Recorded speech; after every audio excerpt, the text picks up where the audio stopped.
La autocrítica, como ejercicio del libre pensamiento y como insumo para el diseño de estrategias políticas, forma parte de lo que debería ser, pero no siempre es. Los que practican la autocrítica no suelen recibir elogios por sus observaciones o su ánimo cuestionador. Muchas veces se transforman en el familiar díscolo, el testigo que incomoda, el amigo al que se llama poco o, en el peor de los casos, un traidor al que se margina. En plena campaña electoral, Cristian Mirza decidió publicar un libro titulado 7 patologías de la izquierda. Mirza, que fue director de políticas sociales en el Ministerio de Desarrollo Social entre 2005 y 2010, pone arriba de la mesa insuficiencias, errores y también horrores que él entiende que se ha ido acumulando durante la gestión de gobierno del Frente Amplio.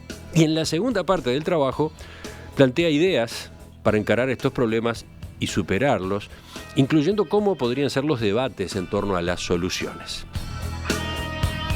Cristian Mirza es asistente social, magíster en ciencias políticas. Con él vamos a conversar en los próximos minutos. Cristian, buen día, gracias por acompañarnos. Buen día, un gusto como siempre, me siento ya de la casa. Sí, los oyentes pueden ubicarte por dos razones. Primero, por tu papel como nexo entre el gobierno y los refugiados expresos de Guantánamo. Cierto. Que llegaron a Uruguay, ¿no? Exacto, sí, eso a partir del año 2015. Ellos llegaron en diciembre del 2014 y prácticamente desde marzo del 2015 fui nexo y hasta ahora lo soy con los 6 refugiados que vinieron de la cárcel de Guantánamo, a excepción de Jihad, que por distintas razones, sobre todo en tiempos de la huelga de hambre, dije que ya no podía, no tenía más nada que hacer con él, y después él se fue además. Por otro lado, los oyentes te ubican como un tertuliano, integrante de las mesas en perspectiva. Justamente, empiezo por ahí. La audiencia te debe identificar como un frente amplista militante que discute fuerte con las voces coloradas o blancas que te toca justamente en cada semana. A partir de esa impresión, ¿cómo definís tu relación con el Frente Amplio? Yo soy frente amplista desde el año 71, 72, era muy, pero muy joven. Y de ahí en más, nunca dejé de formar parte, de sentirme parte y de militar por el Frente Amplio en distintas ocasiones y por distintas razones. Y en tanto tal, además lo digo en el texto, la crítica y la autocrítica que se formula se hace a partir de asumir la corresponsabilidad. En tiempos que era parte del gobierno del doctor Tabaré Vázquez en 2005, como director de políticas sociales, y en tiempo en que estoy en el llano, digamos por decirlo así, desde el campo político, también como militante. Bueno, de hecho ya dejaste la pregunta siguiente de algún modo empujada. ¿Por qué un frente amplista, tan frente amplista como te definís, decide publicar un libro titulado 7 patologías de la izquierda justo en un año de elecciones? Es una excelente pregunta, no es la primera vez que me la formulan, es más, algunos y algunas me la formulan con un sentido crítico, ¿no? Valga la expresión. Te deben haber dicho, estás dándole argumentos al adversario. Exactamente. O, de manera más cruda, la derecha podría aprovecharse de este tipo de reflexión. Sí. Ahora, hay que hacer un poco de historia para que los oyentes puedan entender. Nosotros, y cuando digo nosotros, somos un grupo muy pequeño que se denomina Autogestión y Democracia, que, bueno, somos todos como digo yo, demócrata cristianos en mi caso, comunistas, socialistas, vertiente artiguista, somos todos pero sin dejar de ser frente amplistas. Y empezamos a trabajar, o seguimos trabajando y discutiendo sobre las dificultades que tenía el Frente Amplio para gestionar y sobre todo para comunicarse con la gente hace ya más de 2 años. 2 años y medio nos llevó un proceso de discusión colectiva Y este es el producto. Entonces, no es solamente, yo lo que hago es poner la impronta personal, obviamente, en el texto, en la gramática, en la construcción literaria, pero es una construcción colectiva de reflexión y análisis que llevó más de 2 años y coincidió de alguna manera con la campaña. Claro, Entonces, pero te deben preguntar esto otro también. Un libro como este, ¿sirve para acercarle votos al Frente Amplio o más bien espanta votos al Frente Amplio? no, justamente nosotros creemos que lo que hace no es espantar, sino tratar de reencantar a los desencantados, precisamente, aquellos que están decepcionados, desilusionados, que esperaban otra cosa del Frente Amplio o que han visto cómo el Frente Amplio se ha, entre comillas, desviado de sus principios fundamentales y de su práctica sustantiva como izquierda. Entonces, a mucha gente, además lo hemos constatado, muchos que se han acercado y nos han dicho, y me han dicho a mí, mirá, yo voy a votar a un partido X, no voy a decir cuál, de los partidos chicos, ¿verdad? Después en el balotaje a lo mejor voto a Daniel Martínez, pero en octubre no le voy a dar votos a ningún sector del Frente Amplio. O me han dicho, voy a votar en blanco porque ya estoy cansado de tanto verso. Y es ahí donde nosotros decimos, bueno, hay que volver a reconstruir la mística, a reencantar, a reenamorar en el proyecto de transformaciones que lleva y que es portador el Frente Amplio. Y es por eso que para hacerlo tenemos que decir, nosotros nos hemos equivocado en A, B y C y tenemos que seguir adelante. Pero para seguir adelante, como yo decía, para generar un nuevo impulso, como decía Daniel Martínez en la campaña de las internas, hay que asumir autocrítica. Y este es el momento, plena campaña. Sí, este es el momento, porque ¿cuál es el otro momento? Me decían algunos, ¿cuál es el otro momento? Cuando estén zambullidos en la gestión pública a nivel nacional, a nivel departamental, no, porque ahí estamos todos preocupados por la problemática de la gente, de las personas, a nivel económico, social, etcétera, etcétera. Entonces, tampoco, ¿y cuándo es el momento? Entonces, ¿nunca será el momento de hacer autocrítica? Enseguida vamos a empezar a recorrer esas 7 patologías. Seguimos en diálogo con Cristian Mirza a propósito de su libro 7 patologías de la izquierda, claves para superarlas. Son muy agudas varias de las observaciones que el libro incluye. Por supuesto, estuve leyéndolo en estos días. Me parece que vale la pena meternos en cada una de ellas, obviamente al galope, porque cada una da para un buen rato, ¿no? Primera patología, el despotismo ilustrado. Nos hemos mal acostumbrado a que las voces más calificadas se hayan impuesto a las otras voces. ¿Qué es esto? Y es el doctor, el profesional recibido en Harvard o qué sé yo, en cual de las universidades más famosas del planeta, el que es portador de títulos y de posgrados y postdoctorados. Por ejemplo, Cristian Mirza. No, porque Cristian Mirza todavía no terminó el doctorado. Es una vergüenza, pero a mi edad todavía no terminé el doctorado en ciencia política y hace 4 años que estoy con eso, así que no es mi caso. Yo no pongo el nombre.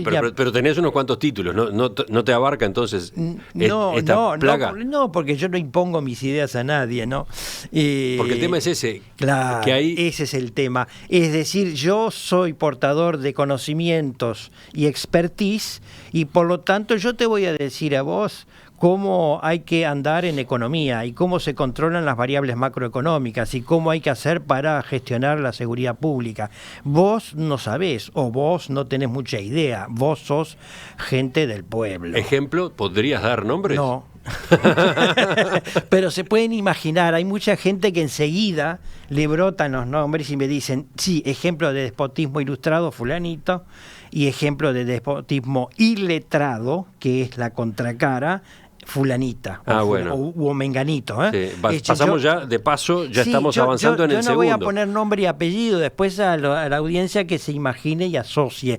Lo que quiero decir que en un caso... A ver, el despotismo iletrado...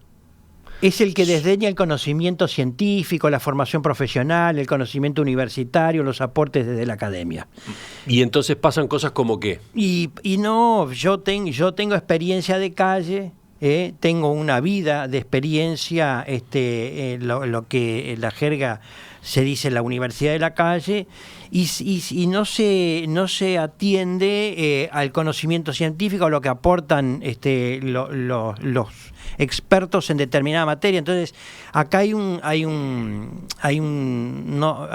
incomunicación, no hay diálogo entre unos y otros. Pero ¿cómo puede imponerse dentro de la izquierda el despotismo iletrado? ¿En base a qué?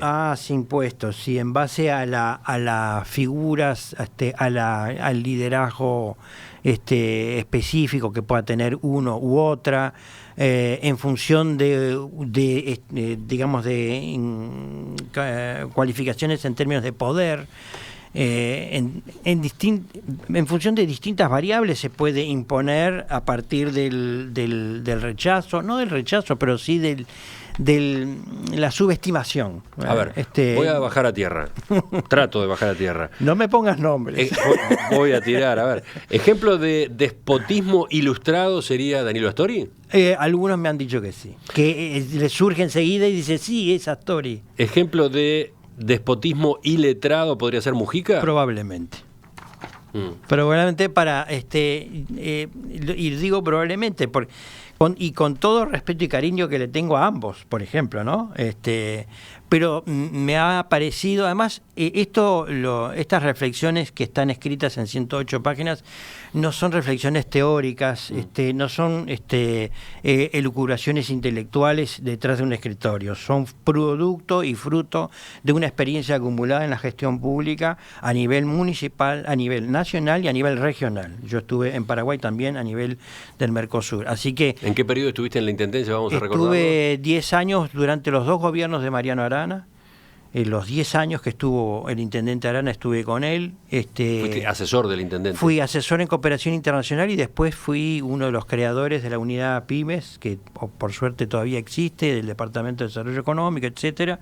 Y después de ahí me fui directamente a la Dirección de Políticas Sociales del MIDES, con Marina Arismendi en el primer periodo de Tabaré Vázquez. Y después de ahí me fui, porque me mandaron a dirigir el Instituto Social del Mercosur en Paraguay. Así que, y tengo experiencia en ONGs de casi 20 años o más. Entonces, versos a mí no va, porque yo conozco, ¿no?, de un lado y del otro qué es lo que pasa. Y ahí me encontré a veces con alguna muralla que decía, bueno, ¿sabes qué? Nosotros somos los que sabemos de esto, del presupuesto, por ejemplo, del espacio fiscal, por ejemplo.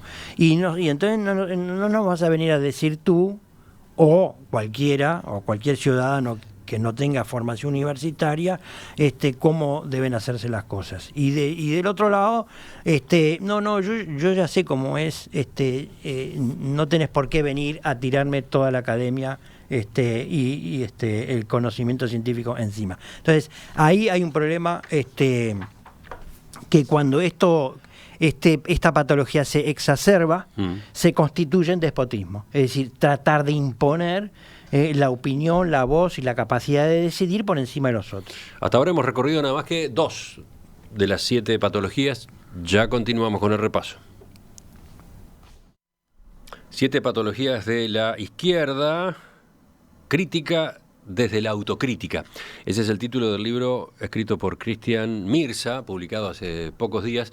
Con él estamos conversando esta mañana. Estábamos recorriendo estos 7 puntos. A cada rato me sale plagas en lugar de patologías. No, nada que ver. Son patologías. 7 patologías de la izquierda. Y hablábamos de las primeras 2 que aparecen mencionadas, ¿no? Teníamos por un lado el despotismo ilustrado y a continuación su contracara, el despotismo iletrado. Dice algún oyente, prefiero el despotismo ilustrado, al menos son pedantes pero con conocimiento de causa. Lo otro es solo cháchara barata. Ese es el mensaje que manda, por ejemplo, Rosario. No, ¿quién es? Virginia. Bueno, esa es una opinión. A veces acierta en ese conocimiento no académico y a veces no se acierta. El problema no es si yo me sustento en conocimiento científico, en expertise. El problema es si intento imponer la idea a partir de o mi desconocimiento, o mi desdén, o al contrario. Ese es el tema, ese es el punto de la patología. Pasemos a la tercera patología, la militocracia. La actitud de los cuadros militantes que reclaman recompensas por su trabajo partidario, algo así. Sí, algo así. Yo he señalado en el texto que la mayoría de los militantes frente amplistas, no me voy a meter en los otros partidos políticos, aunque podríamos hacer una analogía, pero la mayoría de los militantes frente amplistas no militan, no lo hacen a cambio de, no están pensando en los favores y las prebendas. Pero sí hay un porcentaje, hay un grupito que pretende luego la recompensa por el esfuerzo realizado a favor del partido político o de su candidato.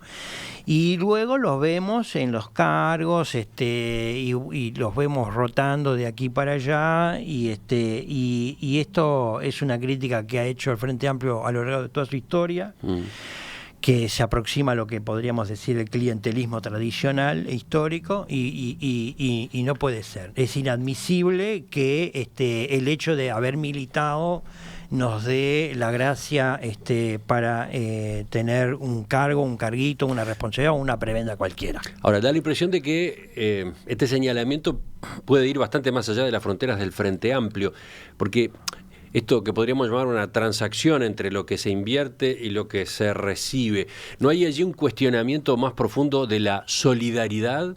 No, hay un cuestionamiento a lo que podríamos decir el clientelismo más lato, más simple, ¿no? Todo y esto a cambio de lo otro. Y las solidaridades pasan por otro lugar, pasan por las convicciones que uno tenga sobre o con sus ideas. Pero puede ser que haya un grupo de gente, y no solo de izquierda, que maneje la solidaridad de esa manera, con esos códigos. Sí, es que de hecho lo manejan así. Y cuando esta idea de los otros partidos políticos me viene bien, Emiliano, porque efectivamente muchos me han dicho, bueno, pero esto se puede proyectar o extrapolar a los otros partidos políticos. Acá tengo un mensaje que viene de otra tertulia, entre comillas. Sí. Edgardo Rubianes plantea, ¿son patologías de la izquierda o son patologías de la política las que Cristian Mirza menciona en su libro? Sí, es probable que sean patologías de los partidos políticos, no necesariamente de la política. Ajá. Al menos como yo la entiendo la política, y a propósito de eso también estoy intentando escribir otro ensayito, pero son problemas de los partidos políticos. ¿Eso quiere decir que tengamos que asumirlo como naturalmente dado, porque así es la política? No, justamente allí se presenta, allí se mete el cuchillo a fondo para decir, no hay que aceptarlo como algo dado, como algo natural, sino tratar de ir a contracorriente y remar en otra dirección. Y remar en otra dirección es decir, yo voy a militar y voy a trabajar para que gane el Frente Amplio, pero después no espero que me den un cargo, una dirección nacional o como asesor en donde sea. Yo, discúlpenme que lo hable de manera personal, nunca milité por un cargo ni por nada. Es más, ahora me dicen, bueno, pero cuidado porque te estás jugando el futuro. ¿Pero qué futuro me estoy jugando si yo tengo dedicación total en la Facultad de Ciencias Sociales? Concurso por oposición y méritos, soy docente hace 25 años, no preciso trabajo, ¿se entiende? No estoy buscando trabajo. Bueno, con esto creo que no voy a conseguir ninguno a nivel político. Sí. Más bien estás bajando la cortina. Pero sigamos. Hablábamos de la militocracia. Te propongo hablar de un pariente de la militocracia. Que es el nepotismo compañero. Pariente en todo sentido. Claro, exactamente. Otra de las patologías, el nepotismo compañero. Claro. Esa idea de traigo un familiar, un hijo u otro pariente o persona cercana a un cargo o función pública. Pero es compañero, pero es compañero, es compañera, por favor, ¿no? Y hay que cuidar a los compañeros y cuidarnos entre nosotros. Pero cuidarnos entre nosotros no significa decirle, vos sabés qué, no importa si sabes de esto o no sabes nada, acá te consigo un puesto. Lo peor es cuando ese puesto se vuelve patrimonio personal. Entonces, después, ¿quién me va a quitar ese puesto? Después, ubicame en donde sea. Ubicame en la intendencia, ubicame en algún ente público, en algún lado me tenés que ubicar. ¿Y pasa eso? Y sí, lamentablemente pasa. Se van produciendo movimientos de este organismo al otro. Y nosotros decimos, yo a colación traía la idea del carrusel. Emiliano, el carrusel en el Parque Rodó Infantil es muy apetecible por todos los niños y niñas, ¿verdad? Nadie se quiere bajar del carrusel. A lo sumo se quiere cambiar de caballo, de caballito, pero nadie se quiere bajar del carrusel. Entonces siempre y entonces vemos las caras que van rotando de un carguito, de un cargo, con todo respeto, al otro. Contradicción flagrante con postulados que la izquierda manejó durante décadas. Pero por supuesto. Y contradicción también con instrumentos que los gobiernos de Frente Amplio han implementado para el ingreso transparente a la función pública. Sí, ¿no? Ahí en el libro lo señalamos. O sea, por un lado se trata de sanear y por otro lado se cae en esas peores prácticas. Sí, efectivamente, allí señalamos todos los avances que se han hecho en transparencia en la gestión pública, en transparencia en la provisión de los cargos y el reclutamiento de funcionarios en el Estado. Pero al mismo tiempo se convive con esta práctica que todavía no se ha descartado o desechado de manera absoluta. Ojo, no estamos diciendo que si que el familiar, por ser familiar, no invalida la capacidad ni la calidad, al contrario. Podría ser, sí, perfectamente que bueno, casualmente mi hermana sea experta en gestión pública. Lo que nosotros señalamos es que cuando eso se hace una práctica común y se justifica permanentemente a través del amiguismo y el nepotismo, entonces ahí se convierte en una patología, ¿no? No estamos diciendo que fulanito, por ser el hermano de, no puede de ninguna manera ingresar a la función pública. Y reitero, Concursa Uruguay y otros procedimientos y normas que se han establecido han sido a grandes avances, pero esto de alguna manera es una piedra en el zapato. Seguimos. Vamos lento con el recorrido. Cada uno da para un buen rato, como decía, ¿no? Claro. Otra de las patologías, el iluminismo fundante. Sí, la pretensión de estar reinventando la rueda, en definitiva. Claro, la idea es el Big Bang aplicado a la política, ¿no? La creación del universo a través de mi intervención. Yo llego y como yo la sé toda, y para atrás hay poco y nada, o hay muchos errores, o hay desaciertos, entonces yo vengo y desarmo programas, reinvento el organigrama interno de mi ente, de mi programa, de mi ministerio, de lo que sea. No pongo ejemplos concretos, pero podría exponer unos cuantos, y lo digo no solamente en función del pasado previo a la gestión del gobierno nacional por parte del Frente Amplio. Sí, eso es una de las cosas que me llamó la atención. Tú decís que el iluminismo fundante existe y se da, y hay cantidad de ejemplos, dentro de la propia era de gobiernos del Frente Amplio. Pero claro, justamente, porque... O sea, de un gobierno del Frente Amplio a otro aparece la refundación también. Sí. Y aparece atomizada, además, por ministerio, por organismo. Sí, a veces en un programa, en un proyecto, en una intervención limitada a un campo de problemas. Entonces, llega él o la nueva responsable o el nuevo responsable y dice, bueno, a partir de ahora, yo traigo a mi equipo. Y todo lo que hay atrás, bueno, se verá, pero por supuesto que yo traigo la justa. Y ahí también está esta suerte de iluminismo, de creerse que uno viene y viene con todas las verdades y viene a crear el universo. La consecuencia en materia de ineficiencia es obvia, ¿no? Por supuesto. Es como tirar abajo y empezar de nuevo a cada rato. Y entonces hay una recursos públicos de por medio, además. Y hay una desacumulación, además. Desacumulación en términos teóricos y prácticos. Entonces, Reitero, yo podría poner muchos ejemplos, ahora no los voy a poner, a lo mejor es el segundo tomo, como yo dije una vez en broma, el segundo tomo lo voy a escribir desde la capital de Mongolia, Ulan Bator. ¿Y por qué desde ahí? Y en el exilio, es una chanza. Pasemos al penúltimo.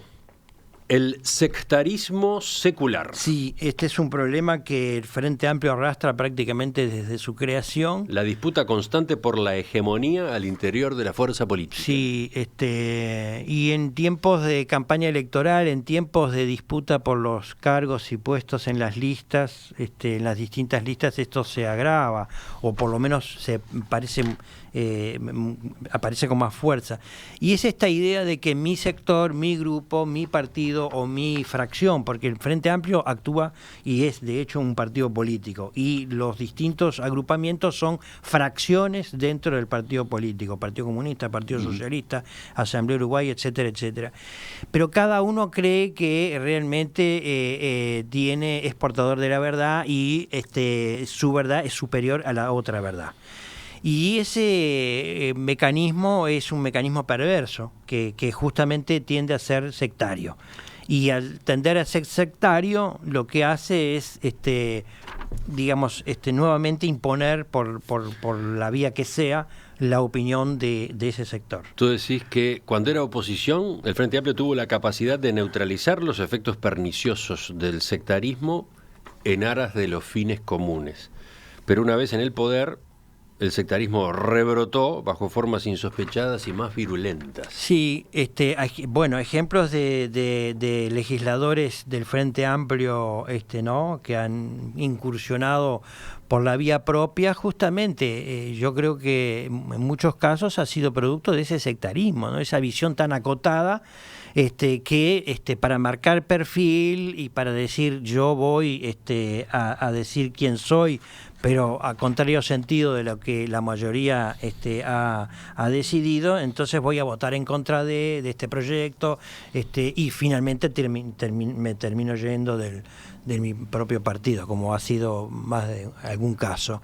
Entonces, ese sectarismo perjudica la unidad, perjudica la construcción de un proyecto colectivo común, porque el Frente Amplio, reitero, no es la suma de, no es una colcha de retazos, pero en la medida que no superemos el sectarismo de un partido, del otro, de una fracción sobre la otra, vamos, ¿sabes qué, Emiliano? Vamos a seguir fragmentando el Frente Amplio en hoy tiene 34, 35 agrupaciones dentro de su propia fuerza. Bueno, tú estás creando una también. No, yo no estoy creando ninguna, porque Autogestión y Democracia no tiene expresión electoral, no tiene lista. ¿No tiene y no va a tener? No creo. Mirá que muchas veces se empieza así en política. Esto es un think tank, este es un grupo de reflexión, y después, púmbate, una lista. No. Y lo que podemos estar, algunos de nosotros, en alguna lista que ya está creada y vigente, pero no, Autogestión y Democracia no va a tener ninguna lista propia. Podemos sumarnos a algún proyecto. Es como justamente estamos diciendo, tratemos de unificar, de decir, no puede ser que yo, Cristian Mirza, piense esto y entonces ahora mi lista es la 508.000 no sé cuánto y ahora me votan a mí. No, porque a lo mejor yo con Álvaro García, con Cristina Lustenberg y con todos los compañeros y compañeras que han formado sus propias agrupaciones tengo 85-90% de coincidencias, a razón de que tendría sentido formar otro agrupamiento con expresión electoral, me refiero. Llegamos a la séptima patología, el trastorno de identidad disociativo. Sí, es un poco curiosa la historia, porque yo pensaba en esquizofrenia y después una compañera que está en el grupo que colaboró también me decía, no, vos qué es lo que querés decir, y yo quiero decir que el Frente Amplio muchas veces dice que va a hacer tal cosa, que va a transitar por este camino y termina haciendo otro. Me dice, bueno, eso no es esquizofrenia, la esquizofrenia es otra cosa, eso es un trastorno disociativo, ¿no? Y ese es un problema porque, me parece que es el principal problema. ¿Por qué? Porque hace al proyecto del Frente Amplio de transformación. Entonces, si yo digo que quiero diversificar la matriz productiva, en Uruguay y apuesto a UPM, está bien, yo no voy a criticar a la UPM, hay muchos críticos de la UPM. Y yo digo, está bien UPM, pero ¿hasta dónde el Frente Amplio en el ejercicio del gobierno ha podido transformar y diversificar la matriz productiva? ¿Y hasta dónde seguimos fuertemente dependiendo de los commodities, ¿verdad? ¿Hasta dónde ahora por suerte hay mensajes en otro sentido? Pero ¿hasta dónde apostamos al desarrollo de la ciencia y la tecnología? Fuerte inversión en desarrollo científico y tecnológico, pero los porcentajes hablan por sí solos, son extremadamente bajos para la pretensión. Y podría poner muchos más ejemplos. Y se te puede contestar, pero ¿eso es trastorno de identidad disociativo o es el choque entre la teoría de un programa y la realidad cuando se gobierna? Bueno, eso podrían contestarme los pragmatistas, No, ¿no? porque, es el pragmatismo político. Porque ¿cuántas veces la propia izquierda le ha criticado este tipo de cosas a los partidos tradicionales? ¿No? Que anunciaban esto y después no hacían esto, hacían lo otro. No le termina pasando al frente por el simple hecho de tener que gobernar. Bueno, pero el simple hecho de tener que gobernar no implica no mirar el país a 10, 15, 20 años. Y en función de eso, en función de nuestros proyectos de transformación, reitero, más profundos, diseñar una estrategia acorde, pero no decir, mi objetivo es, y me parece muy bien además, muy loable, y comparto, es manejar las variables macroeconómicas para que la inflación no me supere los 2 dígitos y que la tasa de desempleo esté por debajo del 9%. Está bien, está perfecto, ¿no? Nadie podría discutirlo. Pero el tema es cuando vos tenés que ir más allá de un manejo discreto de las variables macroeconómicas y pensar si realmente este capitalismo coordinado, como es el modelo que aplica el Uruguay, a diferencia de otros, es el proyecto de país que yo quiero. Y me parece que es por ahí donde hay, digamos, ruidos entre lo que dice, ¿no? Que la igualdad, la igualdad, por ejemplo, ¿no? Voy a poner otro ejemplo. ¿Hasta dónde la reforma tributaria del año 2008 avanzó en términos de redistributivos? Avanzó porque el coeficiente de Gini, que es uno de los indicadores, bajó de 0,42, 0,44 a 0,38, 0,37. A lo mejor ahora estamos en 0,39. Bajó unos puntos. Pero ¿hasta dónde no avanzó lo sustancial que tendría que haber hecho hacia una segunda reforma tributaria para y empujar mucho más la sociedad hacia la igualdad? Y eso es una disociación. Enseguida, en la última parte de la entrevista, vemos qué destino tienen estas reflexiones, este diagnóstico sobre 7 patologías de la izquierda en el gobierno.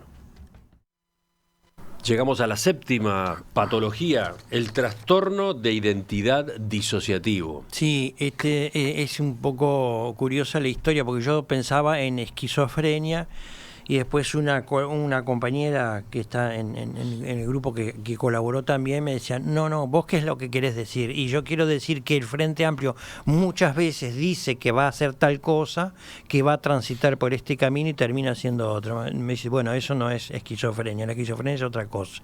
Eso es un trastorno disociativo, ¿no? Y ese es un problema porque, y me parece que es el principal problema. ¿Por qué? Porque hace al proyecto del Frente Amplio de transformación.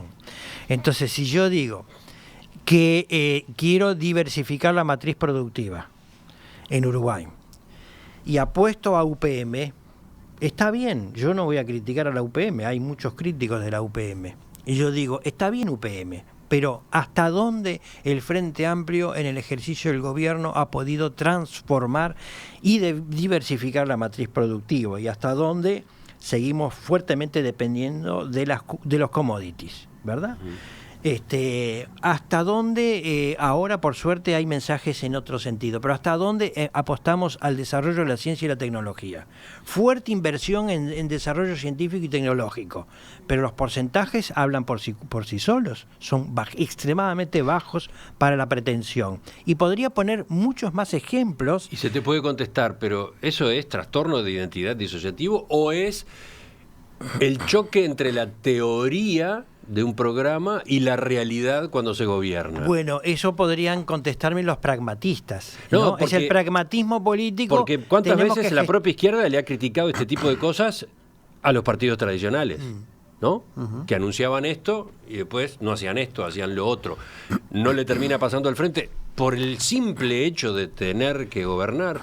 Bueno, pero el simple hecho de tener que gobernar no implica no mirar el país a 10, 15, 20 años. Y en función de eso, en función de nuestros proyectos de transformación, reitero, más profundos, diseñar una estrategia acorde, pero no decir, mi objetivo es, y me parece muy bien además, muy loable, y comparto, es manejar las variables macroeconómicas para que la inflación no me supere los 2 dígitos y que la tasa de desempleo esté por debajo del 9%. Está bien, está perfecto, ¿no? Nadie podría discutirlo.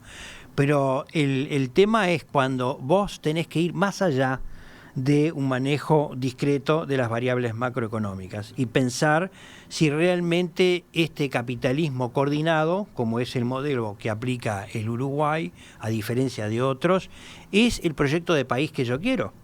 Y me parece que es por ahí donde hay, digamos, ruidos entre lo que dice, ¿no?, que la igualdad, la igualdad, por ejemplo, ¿no? Voy a poner otro ejemplo.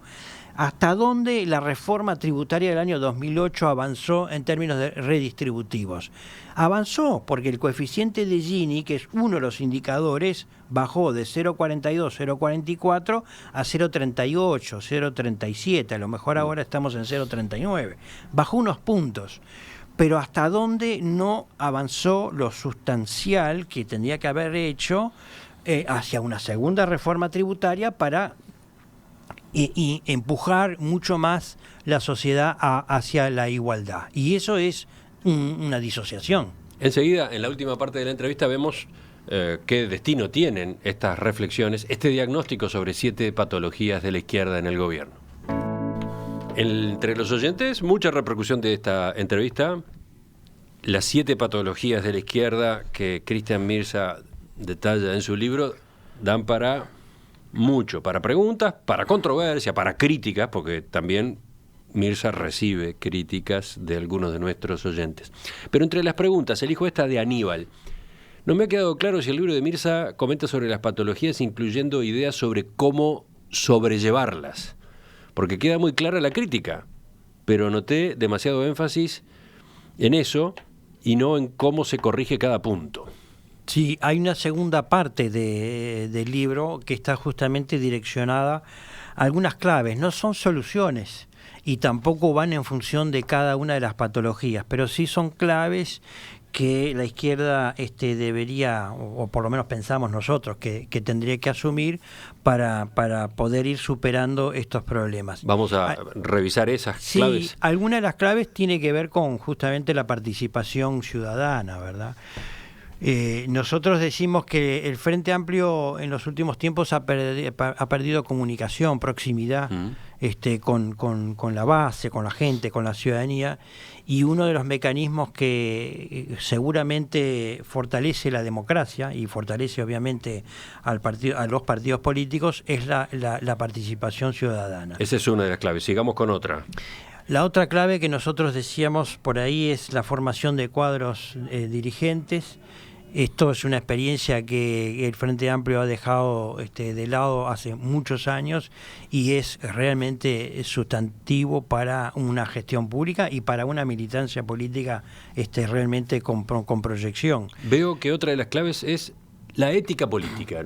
¿Cómo es esto? Sí, es obvio, podría decirse. Es obvia, pero ¿cómo se traduce prácticamente? Y bueno, nosotros ahí planteamos algunas ideas que tienen que ver con algunos organismos o algunos ámbitos de monitoreo tipo observatorio, de control ciudadano acerca de la gestión pública, acerca de la gestión de los partidos políticos, en este caso particularmente del Frente Amplio. Organismos distintos a los que yo existen, porque está la Junta de Transparencia y Ética Pública. Claro, y está el Tribunal de lo Contencioso, en fin, hay muchos. Sí, entonces, y nosotros estamos hablando de algunos organismos que tengan que ver con organizaciones sociales y que tengan incluso una proyección mucho más amplia que los ámbitos en los cuales están establecidos los organismos de control hoy en día, y que tengan que ver con las políticas públicas en concreto, los programas, las intervenciones estatales,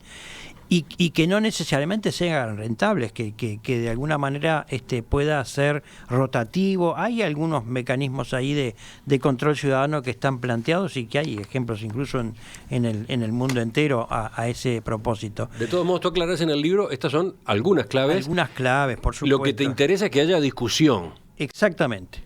Esa es la idea, es provocar en el sentido constructivo, porque después a mí me pueden pegar, me pueden decir de todo como me lo han hecho. Bueno, a eso, pero eso quería consultarte, porque viste cómo empecé la entrevista yo, ¿no?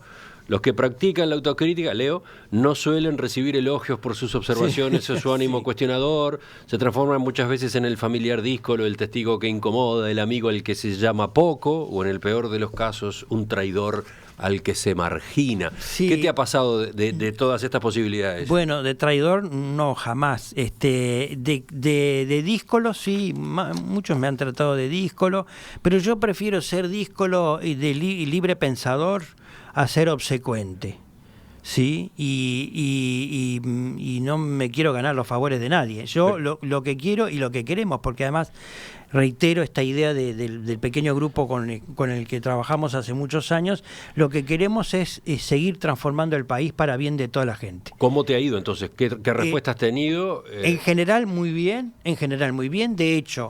De hecho, me voy este viernes a Maldonado a presentar el libro y lo organiza el Frente Amplio de Maldonado.